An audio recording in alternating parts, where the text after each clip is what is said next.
তো guys finally একটা biryani party দিলাম। অনেক দিন ধরে ভাবছি যে একটা বিরিয়ানি পার্টি দেবো সেই জন্য আজকে রাত্রে আমরা বিরিয়ানি পার্টিটা দিয়ে দিলাম। তো অনেক ভালো লাগলো আমার কাছে, কারণ অনেক দিনের চিন্তা ভাবনা, সবাই একসাথে হয়ে টাকা তুলে বাজার থেকে কিনে এনে পার্টিটা দিয়ে দিলাম, বিরিয়ানি পার্টি। তো এখানে রান্নাটা করতেছে আমি। তো এখানে আমার সাথে অনেকেই আছে, রাকিব আছে, ইমন আছে, নয়ন আছে, শ্যাম আছে, সবাই একটু হেল্প করেছে আমার সাথে। আমি ভাবলাম যে রান্নাটা যেহেতু ধরছে আমি পুরোটা শেষ করবো, আমি সেই জন্য আমি শেষ করতেছি। এবং আমার সাথে একটু আমার আম্মু হেল্প করেছে, আরও অনেকেই আছে। তো এখন আমি যেহেতু মাংসটা হয়ে গেছে, তাই আমি বিরিয়ানির জন্য চালটা দেওয়ার আগে এই যে মশলাপাতি দেয়, এই মশলাপাতি দিয়ে নিলাম। তারপরে চালটা দেবো, চালটা দিয়ে একটু নেড়ে ছেড়ে তারপর আমি বিরিয়ানিটা রান্না করবো। তো অনেক ভালো লাগছে আমার কাছে, কারণ আমি নিজের হাতে করতে পারছি। আমার নিজের হাতে খাবারটা মানে আমার নিজের কাছে অনেক ভালো লাগে। আমি অনেক আগে আবার কয়েকদিন রান্না করেছিলাম, তো এখনও আজকেও আমি আবার রান্না করলাম। তো আমার কাছে ভালো লাগছে যেহেতু, তো আজকেও আমি আবার রান্না করলাম। তো অনেক সুন্দর হয়েছে। সবাই খাওয়ার পর সবাই বললো যে না, অনেক ভালো হয়েছে, অনেক টেস্ট। তো এটা শুনে আমার কাছে অনেক ভালো লাগছে। সবাই যেহেতু মতবাদ জানাইছে অনেক সুন্দর হয়েছে, অনেক টেস্ট হয়েছে, তো সেটাও আমার কাছে অনেক ভালো লাগছে।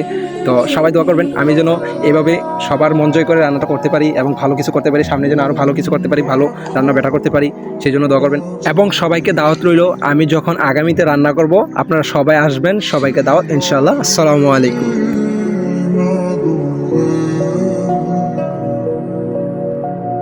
চোখ রাখো গভীরে